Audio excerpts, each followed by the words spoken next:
Good morning, everyone. Welcome back to Faith Family Focus, and it's another beautiful Monday here. I am Faith Suggs, your co-host, former Duke Boys basketball graduate, and current CEO and founder of Brand by Faith, a social media branding company dedicated to telling your story. And this wonderful man next to me is my father, Schaefer Suggs, with the former NFL player with the New York Jets and the Cincinnati Bengals, and has also served on the NFLPA Chicago and RPFPC Executive Board and as Vice President. Good morning, Dad. How are you? Good morning, Faith. How are you? Good. You have a busy week, huh? Busy week. Friday, Sunday, yes. Wonderful. How was the weather in Chicago, Illinois?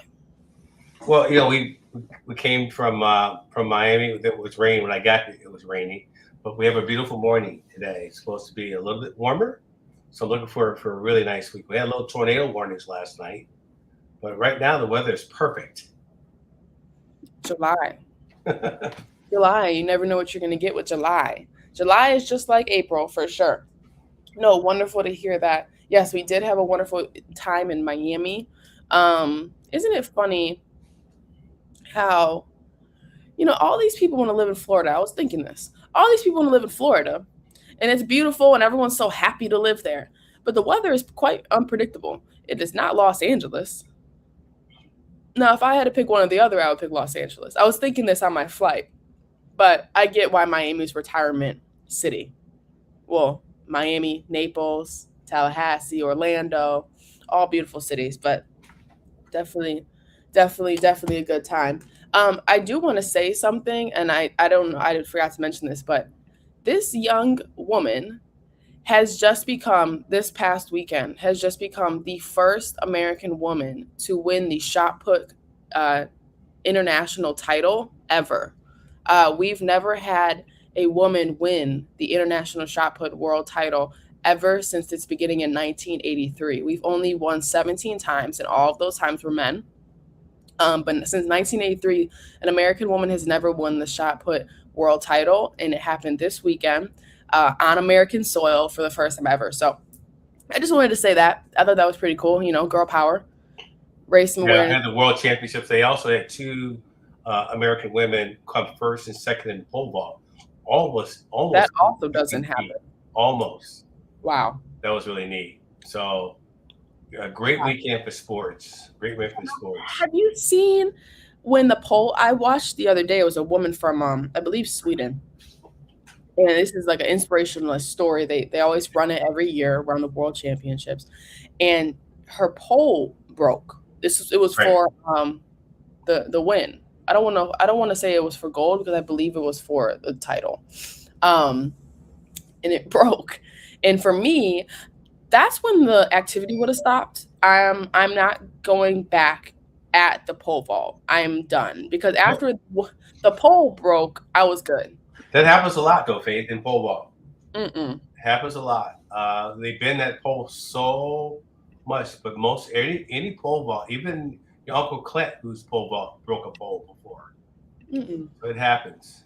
So that's normal. I know that you didn't know that, but it's normal. No. I can see. I mean, I'm well educated. I understand physics. The pole's not supposed to bend that way. Okay. Yes, it is. No, it's not. If the pole was supposed to bend that way, it wouldn't be able to break. Now, here's what I will say. Do you have to be a certain weight to do pole vault? Well, like you said, physics, yeah. In order to be able to navigate that sport, you need to be able to. Is there a weight capacity for the pole? That's what I'm really asking you. Yeah, there is. Okay. It's the pound, the pressure that's applied to it. I mean, pressure can be very, very strong. So it's not about weight. It's about how much much pressure you put on that pole. Yeah. God, it's so unbelievable. You see pole vaulters are very lean athletes. And long, yeah. Be able to, yeah. It's. I think that's one of the most courageous sports. Whenever I watch track and field in the Olympics, for sure. But yeah, I just wanted to make sure I had mentioned that because it's go very few oftentimes we get to say "Go America, go." But that was a good, awesome time for us this weekend as women finally got on the record book for shot put, which isn't a sport many women get into, right? It's not not like pole vault. It's not like high jump, right? It's not like triple jump. It's shot put is something for power, and it's very impressive that she was able to take the win. Well, it's been around for a long time. We just haven't won. That's all. Yeah, 1983 Mm-hmm. is the first time that we as Americans entered the shot put competition. Right. Right. And since then, 17 men have won it. We've never had a woman win it. So, I got the stats for you. Just in case you wanted to know. Well, and then, another question is I have to dig into, but I wonder if 1983 is when America entered the shot put competition, or it's when American women entered the shot put competition, similar to how women. No, it's when women entered. Shot Yeah, put's been around for a long time. yeah. Shot put, Basketball. javelin, and disc, all three of those sports, women came in a little bit later, but it's been something that's been very, very popular for women over the last 20 years to be participating in. Yeah, it's not easy. I remember. I mean, I don't know. I actually thought I was pretty good at shot put, but as I look at how these women are starting to grow and how the professional women look, I'm like, you shot put it, don't you remember? That's what I just said. Yeah, I didn't hear you say that. Yeah, I said that, and I said as I look at the professionals, I can see how shot put didn't stick, because I don't look like them. They look like they can, like, you know what I mean? Like they're shot putting. How much do they shot put? Was it 30? 40? Well, the man's world record is 75. No. The weight. How much is the shot put weigh? 8 pounds and 10 pounds and 12 pounds. Okay. I mean, I could have did it. Right. It's just I would have had to, get a little bulkier. That's what I was saying. But yeah, I had to just run that by you. I always like to give you some good news about sports if you missed it. But yeah, we had a wonderful, wonderful weekend. Well, since you are our NFLPA representative and RPFPC representative, do you want to let us know, why we were in Miami before we can go into speaking, if you can grab some pictures, that would be great. I want to actually start with a long week. We actually had our annual golf outing here locally, Chicago chapter. We had a great turnout on Tuesday. We had sold out foursomes. Again, it's our opportunity to give out our big scholarship winners. We had two amazing scholarship recipients. We're going to share this on our show Behind the Face Mask this week. And then we had 3 great organizations win youth grant program scholarships. And it was just an amazing opportunity. And for you to be a part of that, you're our social media director, was really, really neat. Very successful event. And then we turned around and we got a chance to be a part of the NFL former players summer getaway. And the goal for that was former players. This is the first time in almost 3 years that we've been able to come and celebrate a lot of different things. We had yoga. There was a bunch of breakout sessions. There's leadership sessions. There was physical therapy sessions, and then there were also exhibits, which is something that I'm very proud of. That because E360 TV, our broadcast channel, is now a partner with NFLPA, and you and I had an opportunity to participate in that also, and show the players that there's a resource for them to have their own podcast. And I thought we had a tremendous amount of interest. I mean, that's a really nice picture. Well, it was a great weekend, and I know that you posted on Instagram me dancing, so I have gotten a lot of feedback from that. So thank you very much for that. But that was. But how did you like it? Being around the former players, listening to some of their perspective, having some conversations, not necessarily around the E360 platform, but your dad being a former player, and then being able to listen to other former players' wives, and just kind of you being a part of that part of my life. How was your experience with that thing? Yeah, very cool, very, very neat perspective to gather for sure. When you talk about professional sports talk, you don't really talk about the fraternity behind it that has to be built, because a lot of people who view professional sports can easily see how cutthroat it can be. And seeing you all come back to that, right? Even whether it retired you or you retired, it's very impressive that you all are able to gather that way and have the resources and services that were, there. I mean, LinkedIn for athletes, building your own brand, compassion workshops, they're all great things. And also being allowing you all to be amongst different eras of Yeah, athletes, decades. Yeah. right? And I think the NFLPA, while growing and still has many ways to go, as well as all PAs around the country, is doing a great job in building that space for you all to gather. And I think it's very neat. I think one of the biggest takeaways was how important it is for you guys to have those platforms and those experiences for you, because gosh, no one else can really see from your point of view or walk a mile in your shoes other than someone who's actually done it. So very neat perspective for sure. I would say, with attendance growing, I think it'll be even cooler too. Yeah. Did you have one player that you spoke to that stood out the most? Did you got a chance to speak with and get perspective? Because there were some really neat. I mean, from different generations. We got a chance to obviously speak to some of the guys in the booth, but was there anybody that stood out? No, all of them did. All of them did. I think one of the coolest thing is hearing the older guys um, say they played for teams that no longer exist. I think that one is always fun. You know what I mean? Like watching how the NFL has gradually changed over the years, right? Like we met a man at dinner who played for the Baltimore Colts, and many people who don't have an understanding of the NFL don't understand like where did the Baltimore Colts come from. When you understand the history of it, it's very fun to see that up close and know like you physically can touch it. It happened. These people played for it, and and he was the second. He said he was the second black man. I can't remember what position he played, and they passed the number down to each other. That was very neat to me. Tight end. Right here. Yes. Yeah. John. Yeah. He played. He took a number 88 from John Mackey, and he's actually 73 years old. So it was really nice for me because I was one of the older players. Then we had our hopefully new chapter president, Justin Staples, with his wonderful family, who was in his 30s, sit at the same table, So just a really wealth of perspective. Yeah. One of I think you don't want to mention his name, but Martellus Bennett was a highlight because he was one of the speakers.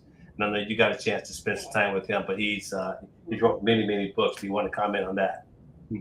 Yeah, you just did. I think he's a great example of the athletes and how great you guys can take your platforms, right? Like beyond just athletics, beyond just football, tapping into every industry, whether it's music, whether it's books. We had a guy there who changed his name Soul, who he owns a yogi studio, right? There's all different types of things, these guys. So I think, Marty Bennett, these guys, you just get to really meet them and you're like, it's so inspiring to see them. It's not easy for athletes to step out of athletics. I will say that.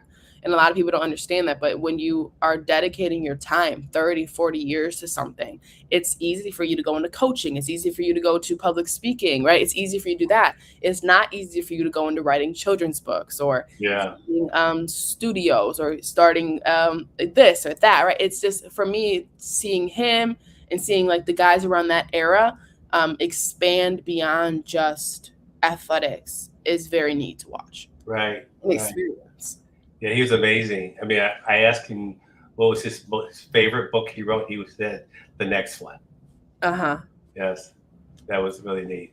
Yeah, we can listen to him talk all the time. He is going to be a guest on our show very, very soon. Actually, we have a lot of potential guests that will be on our show as a result of us being there with E360 TV, because we were able to get a lot of interest when the players saw that this could be a tremendous tool and vehicle for them to share not only their story, but also share their platform, their lives. There was a couple that was sitting with me that had gotten married while they were playing professional football, and they're still married. And I told them how amazing that was because, the chances of that, the percentages of that, of couples meeting during that time of their careers, and then having to deal with the aftermath of playing professional football, the being cut, dealing with Mm-hmm. the injuries, and for the woman, for the wife to be able to. And I spoke with her at length, man. She was amazing, but having to go there and then now navigate having 5 kids was pretty amazing. And I share with them at Four. my age, most of my 4 kids, Four. Yep. most of my friends who has been married, who got married during that time, have actually maybe on their second or third marriages or wives. So it was pretty impressive to see that. That was also you may not understand the magnitude of it, but being there with family, having you there was important. But having their guys with their wives and then their kids dancing and Mm-hmm. doing it was just a wonderful thing to watch. It was just a great venue for this, and I can't wait for next year to go back and do it again because it was just a fabulous 2 or 3 days to bond and reconnect with other chapters too. There's other chapter presidents that were there. It was really, really neat. So, um, some of the takeaways. I know we're going to share this, but there's one that I think may not resonate with maybe some of the things we'll talk about. But the one thing that really was powerful for me when we were in the business network was that for me, thinking about my life, thinking about my career, and making the transition phase was the statement was made that you want your time in professional football just to be a footnote as it relates to your entire life. And now I can kind of see that now where your professional career really doesn't define who you are today. And although it's a very important part of my life, it's not my life any longer. I mean, the nice thing about it being able to go back and connect with former players is that it actually resonates that message that most of these guys are there because they were former athletes and they've been able to elevate their lives to new careers and fathers, family members, and to be around that, this really uh, uh, um, represents what that statement means that you want your professional career just to be a foot. And as we get older, some of the younger players who are fresh out of football may not see that right now, but as you get further down the road away from that part of your life, you begin to understand that. So that was something that I heard that was, and I think I've heard it before, but it really, for some reason, it really resonated with me a lot. Yeah. No, I loved that too. And there's a lot of things that, you can take away from that as well. And when you talk about being a footnote in your story, it's like we talk about this all the time, is your life is a book. And it comes in, trials and tribulations come amongst the books and chapters and, footnotes and headers and titles and um even breaks. Books have breaks. You ever read a biography and it takes you through a break, right?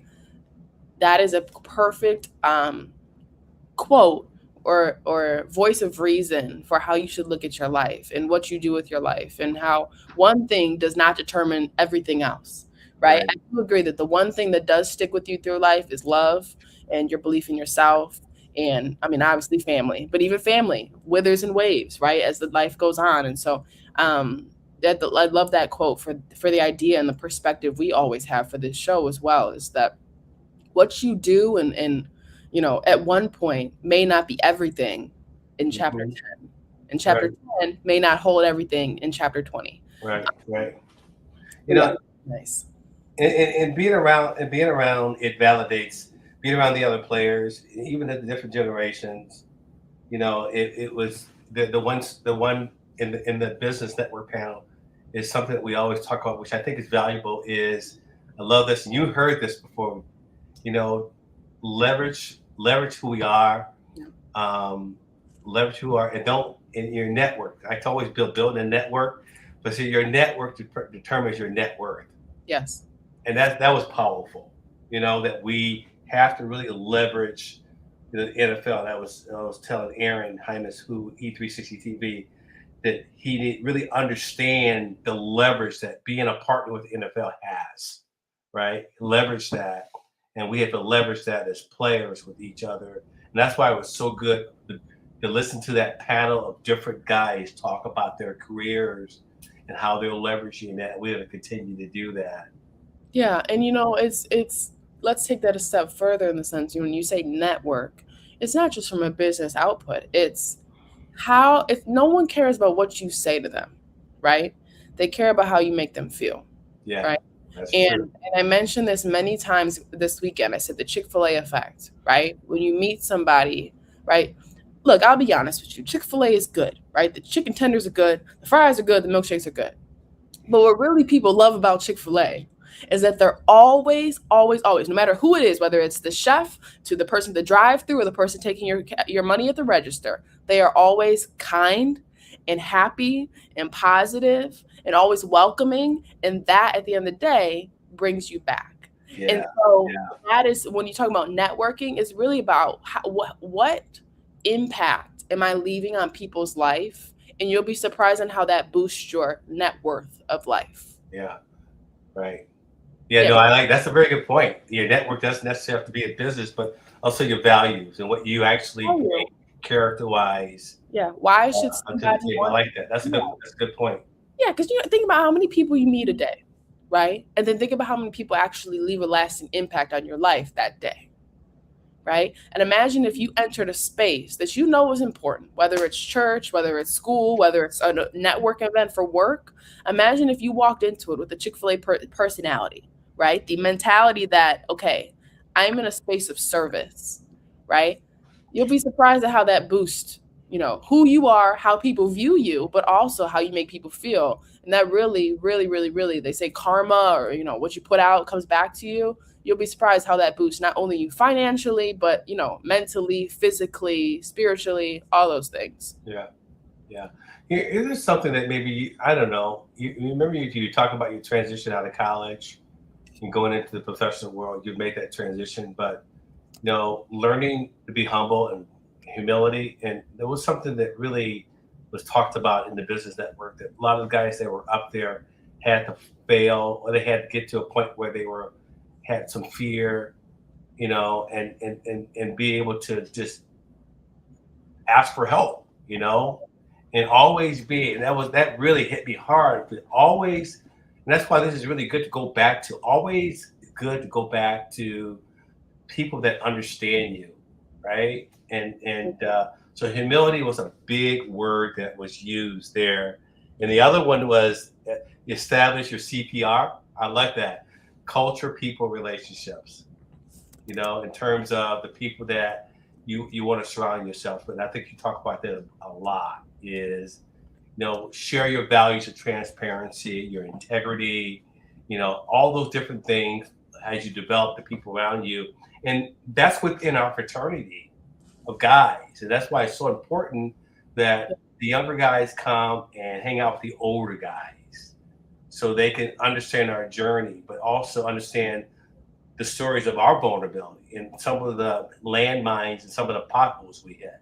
And then you have to be transparent. You have to be vulnerable to be able to share those things. And I thought that was something that really resonated too.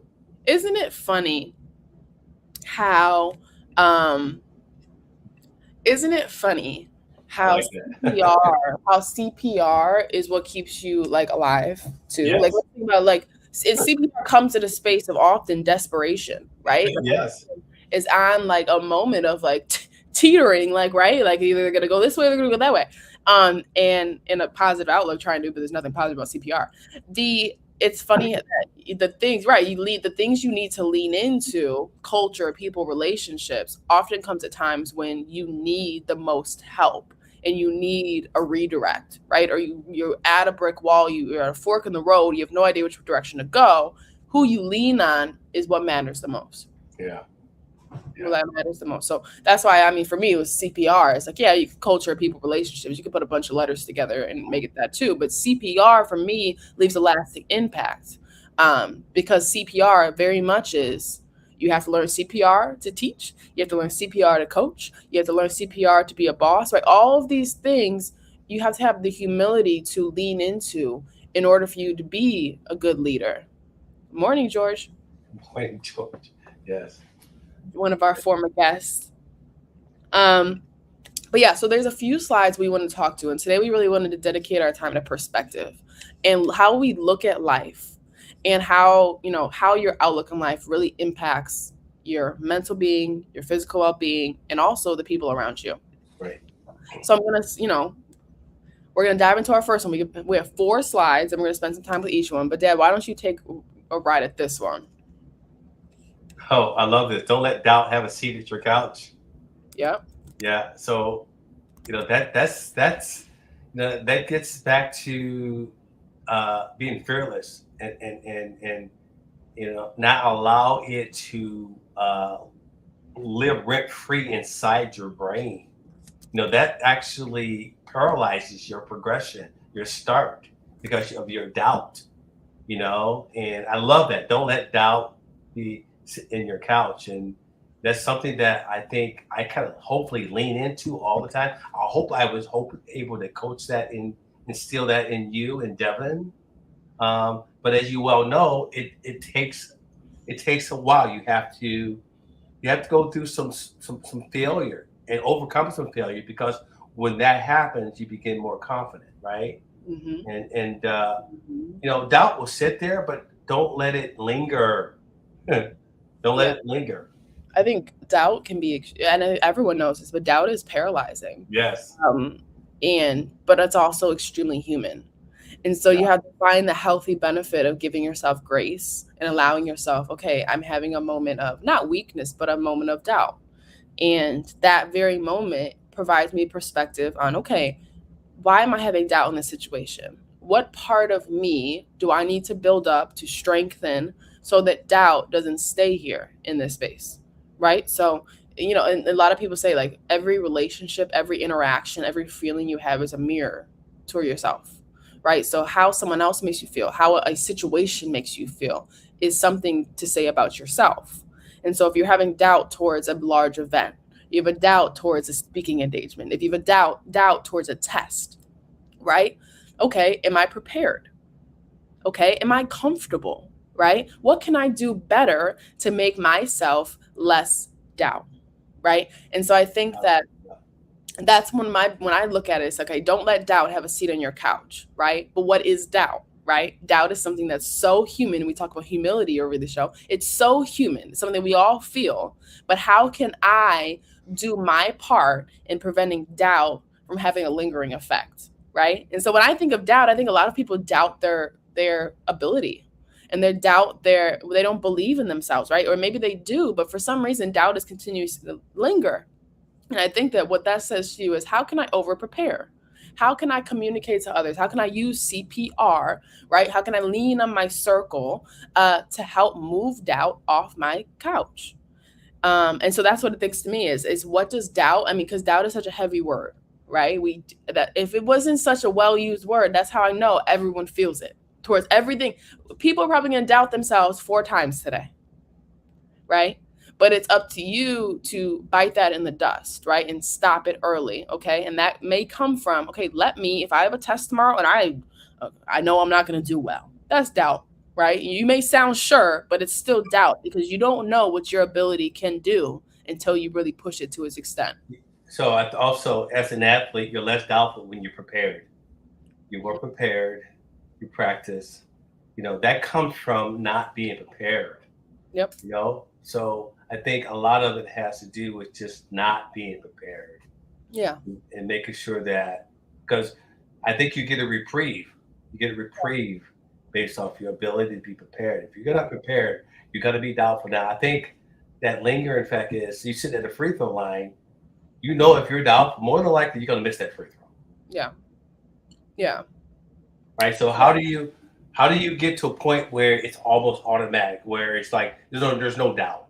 How do you eliminate doubt? That's over preparation, I think. Right. Yeah. You know what's funny? Has he ever been so over prepared and you still doubt? You know what I mean? Have you ever been so over prepared. And I'll say this, I have a love, and people know me, I have a love-hate relationship with mathematics. No question, right? But the reason I love it sometimes is because when you over prepare for math, when you look at these problems you've seen, 1 + 1 is 2, 1 + 1 is 2, 1 + 1 is 2, 1 + 1 is 2, right? So if 2 - 1 is 1, because 1 + 1 is 2. If you continuously do that to yourself, you felt your courage building and building and building. But going into the test, you still feel like, I still have a little tinge of doubt. I don't know what it is. Why can I get over it? And that is what I'm kind of talking about. It's like when you look in the mirror, like, okay, so it's not that I'm not prepared, right? Because I did over prepare this time. Why am I still doubting myself? It's because when you create consistency with preparing, right, you can continuously try to fight and diminish doubt as you go. So maybe you have a little bit of doubt, not like 10% of doubt on test 1, but on test 2 or game 3, you consistently train and practice the same way you did for test 1, for test 2 or game 3. Somehow you can try to fight doubt a little bit more, because you can still 100% have doubt and you are so well prepared that you're going to ace this test. But, like we say, if life was easy, everyone could do it, right? The big part of life is your mental ability to fight those doubts, even when you do everything you can to do it, right? So, well, I knew that you were beginning to love mathematics when you called me up and said, Dad, I need something to help me manage my money, so it gets you quickened. So that means that you're liking mathematics a little bit better, because now you see the benefit of it. That you need something to manage the money. Don't you like when math makes sense? That's it. When it doesn't make sense, it's not fun, right? It's like when you actually study for the test, man, you go into that math test like, gosh, I'm so excited for math class today. Oh, you just don't prepare, you'd be like, ugh, gosh. But that's like the life. That's doubt and preparation can go hand in hand, right? One can beat the other if you know what I mean, right? That's a good topic. Yeah. What's next? Okay. Get your mind going in the right direction, and your life will go in the right direction.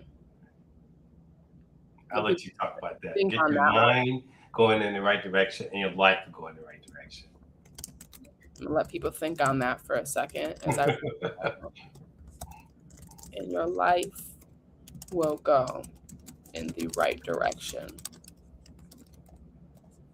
I like that one. Mm-hmm. Save. Alrighty. What's more powerful, do you think, your mind or your body? Your mind. When I was watching something the other day with cancer patients, when they go through chemo, there's this thing called holistic medicine, right? And holistic medicine is, essential oils, or, it's a sauna, or it's a sweat lodge, or it's, all these things. We actually spoke about it this weekend. And holistic medicine, a lot of the times, is trying to boost the well-being of your body, but also your mind, putting you at a space of ultimate relaxation. Because what people don't understand is when your body's going through stress, when your mind is going through stress, it puts stress on your body. And your body can't heal itself when it's stressed. That's a known fact, right? As women particularly, and stressors can be, work. It could be the food you eat. It could be anything, right? It could be sugar. Stress comes from sugar. Your mind leads your body from how you heal, from how you think, from how you move, how fast and how well you perform. So if you are able to dedicate your mind, and this is kind of the idea of manifestation, right? And we talked about this, allowing yourself to imagine the best outcome of your situation, you'll be surprised at how beneficial that has on the outcome. If I go into the test on your life, if I go into the test thinking I can do this, right? There's no room for doubt.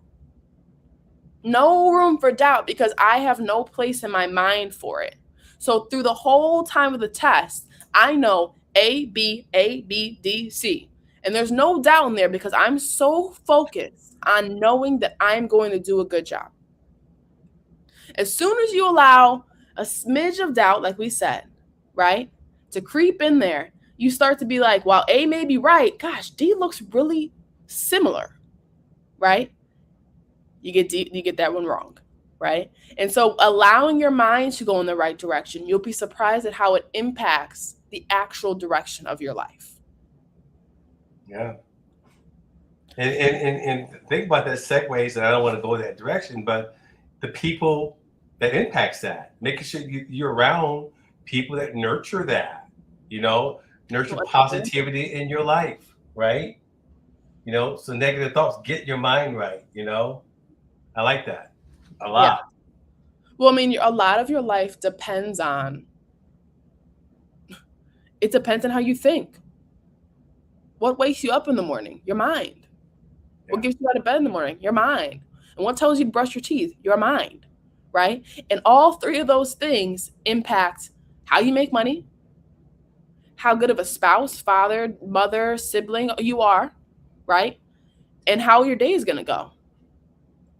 Simple as that. When your mind chooses not to have breakfast, it determines how smoothly your morning's going to go until lunch. It's just that simple.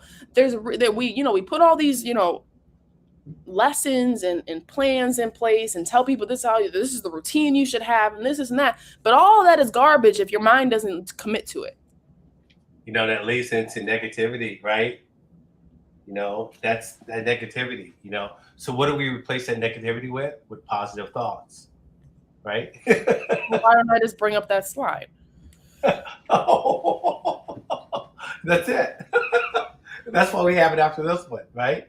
Because we're here now. That's why we're here now. Erase it and place it, right? I love it. But yeah, so get your mind going in the right direction and your life will go in the right direction. And so our next one is, like we said, what do you do with negative thoughts? And since you were so excited for that one, why don't you take that one? Right. But you don't linger on it. I mean, negative thoughts can, again, paralyze you. And, don't allow it. I always use that term. Don't allow it to live rent-free inside you. Don't let it linger. Evict it. But evict it. Don't evict it with a vacuum. Evict it with something positive. Mm-hmm. Right? Continue to evict it and replace it. Just don't get rid of it, but replace it. Yeah. Whether it's, working out, whether it's yoga, whether it's reading the Bible, something positive that nurtures your development, right? Yeah, there's something I want to touch on, and you could touch on it as well. It's like, when I was in college my freshman year, I took psychology of addiction, right? Alcohol and drug addiction. And we had the opportunity to go and visit a recovery center, a 2-year recovery center right in Durham down the street from Duke. And it's a 2-year process. And when you first move in, your entire day is filled with work, right? And as you get stronger, your hours diminish more and you have more free time. That opened my eyes to how powerful empty space is in our lives and how powerful it is for you to fill spaces with correct and positive behavior and activities. And people. Yes, and people. Well, that's another thing they say. When you're there, they tell you obviously they don't want you to date there because you can become another person for 2 years. Right. But when you're there, it shows you how powerful it is that your mind needs to be filled with things that are going in the right direction. And so when we say erase it and replace it, it's because that hole. So once we erase this phone, we take the phone off the table, there's a place for the phone, right? You have to fill it with positivity, right? Yeah, you never leave a hole empty or a stone unturned, you should say, right? Because you know how powerful those empty spaces can be and how easy it is for you to allow negativity to take over where that positivity was once. Yeah, and sometimes with addictive behavior, sometimes we shift that addiction to another addiction. So you want to make sure that you replace that negativity with something positive, right? Yep. That's why in recovery, they want you to go to meetings. They want you to pick up the phone. They want you to get on your knees and pray, right? They don't want you to shift addiction to sex or gambling or anything else, right? Any kind of compulsive behavior. And another reason they want you to get in relationships because because you're compulsive behavior, right? Yeah. That's why it's very, very important. I'm glad you brought that up. Yeah, everything is habitual. Yes. Right? And you can create a habit of continuously replacing negativity with negativity and think you're going in the right direction, when in fact you're not. So yeah, that's what I wanted to mention, because this one it's so, like, you touched on it so easily. You have to fill that space with positivity. That is discipline, and the exact discipline you need to create your mind, excuse me, to go in the right direction. What we say about your mind going in the right direction means your life will go in the right direction. But you know what else, Faith? Sometimes as we grow in our recovery, as we grow in healing, sometimes we don't know what that feels like or looks like. So we have to continue to allow that to be. Sometimes it might be uncomfortable to be by yourself, be alone, right? So sometimes we have to allow that to happen, right? Yeah. Allow that. Sometimes you think that space is empty, but it's really not. You know, it's just not. It's something different than what you want. used to fill it with. Right. Going right into another relationship, or even working out. Compulsive is going out and working out, overworking out, right? It's not necessarily the healthiest thing to do, even though you think it's positive. But if you don't find a balance with it, you become obsessed with it, right? So, I think a lot of it is finding a balance. Yes. Right? Agreed. Okay. That was good. People ask to be transparent, but they don't like transparency. Let me get this to go along our bottom so people can see it. Let me take it down. But do we even know what transparency is? Because I feel, and as everyone, we allow people to, look through this. But it's not easy to be transparent, one. So as we're reflecting, people ask to be transparent, but they don't like transparency. And that's why I said, let's define transparency. I feel transparency for me is a clear view or voice of whatever it is that needs to be said. No distractions, no softness, no, hardness, no bumper words. No, it's directly what needs to be said or what needs to be done to better the person or for what the person needs to hear. To me, that's what transparency is. And that right there, people will consider being an a-hole. Not a lot of people like that. People, we as coaches, right? Let's think about this. As a coach, think about how often you were told it's your delivery that matters the most. But sometimes that can be misconstrued of changing the actual truth and what needs to be said to a completely different thing and a runaround, and people don't get the main point. So when I say people ask to be transparent, yeah, everyone thinks that they're all, I can take it, right? How many times have you heard people say, I can take it, I can take it, I can take whatever you say to me. Yeah, whatever. But not everybody always likes the actual thing they're having to take. I like you said. So it's using a filter. What you just said doesn't mean that you have to be mean. By maintaining, being honest, you can have some tact too, right? Let's be clear. That's it. Have to be clear. You cannot okay. But also, as the receiver, if you are not willing or ready to receive, you have to say that, because that person can give you exactly what you need to hear. But if you're not in a space of reception, it's wasted time, right? Have you ever not been in a space to receive something, and then years later you think of it and you're like, wow, that actually made sense. But at that time, think about how beneficial it would be for me to clear my mind of any misconceptions, of any, honestly, emotion, right? And allow what's being said to me to benefit me, right? To apply it. My life could have started better earlier than maybe 3 years or 3 months or 3 days, right? That's time you don't get back. Transparency isn't always easy. And people say, like I said, everyone thinks they can handle transparency. But transparency wouldn't make people feel that way, right? When I say transparency, people are like, Here we go. Or right, so if you ever hear, let me be transparent with you, Schaefer. You're like, huh?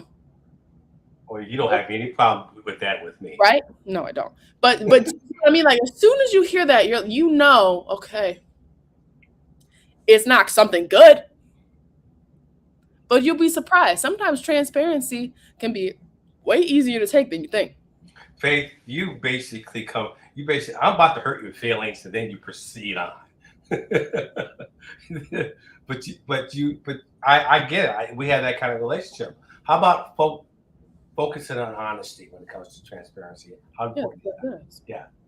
That's what it is. And one of the biggest things, like I said this earlier, every single time you come across somebody, that's a mirror to yourself, right? So if someone's telling me something I don't want to hear, right? And I'm like, gosh, that was so rude. That was just so, I don't do that. I don't do this. I don't do that, right? And then you sit down and you think, if you allow yourself to okay, what they said, okay, how did that make me feel? It made me feel defensive. Okay. Yeah. Why am I defensive? Why am I defensive? Because I know that it's true, right? Or maybe I'm defensive because, gosh, I don't like when people tell me what to do, right? That's a whole nother thing, right? And those are ways for you to target how to be a better you. Transparency is beyond just telling you hey, here's the truth. This is what you need to do, right? It's also taking it a step further and saying, how did that make me feel being told what to do? Or them telling me the truth about myself, right? Is it that I'm embarrassed? Am I defensive? Am I ashamed? There's a lot of things that come with that. That's why, I mean, transparency it doesn't always have to be negative, right? We all receive feedback differently. We all do. No one's perfect at it, but we all do. But we have the gift individually of something that no other person has, and that's our own mind. And no brain is the same, right? So the way I think is different than the way you think. And so my benefit and my gift, I should say, is the ability to be able to think to myself and say, wow, how did that make me feel? Why did it make me feel that way? And how can I be a better me for me? Well, let's talk about emotional transparency then. You have to have, obviously, a level of vulnerability and trust there, right? Yep. Yep. And you just remind me something. Not everybody needs your advice, right? The giver, it's not always necessary, right? Sometimes unsolicited advice is not needed, and that's why it's called unsolicited, right? And that's why one thing that you can do as the person giving the transparent information, are you able to receive feedback right now? Are you in a space where I can tell you something I've been thinking that might help you? And if the person's like, no, you're not. Well, come to me when you are ready and we can communicate. Or, okay, sounds good. Because not a lot of people can do that, right?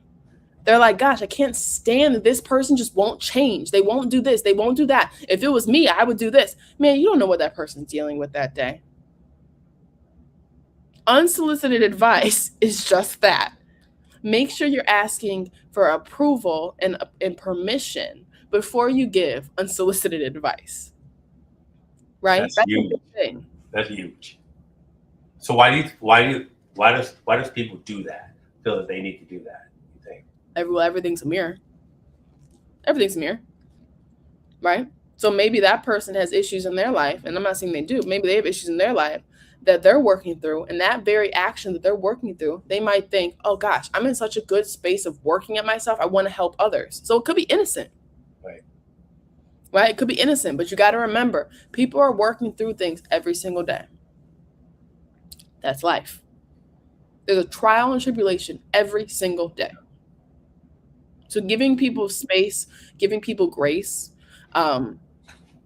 is a big deal. When I say grace, it's the space to forgive.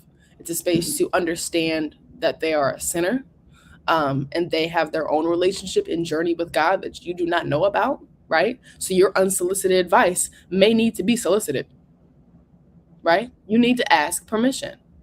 And as the person receiving, you have to be extremely vulnerable and honest and say, I don't know if I can receive that today, but let's do a call tomorrow. Yeah.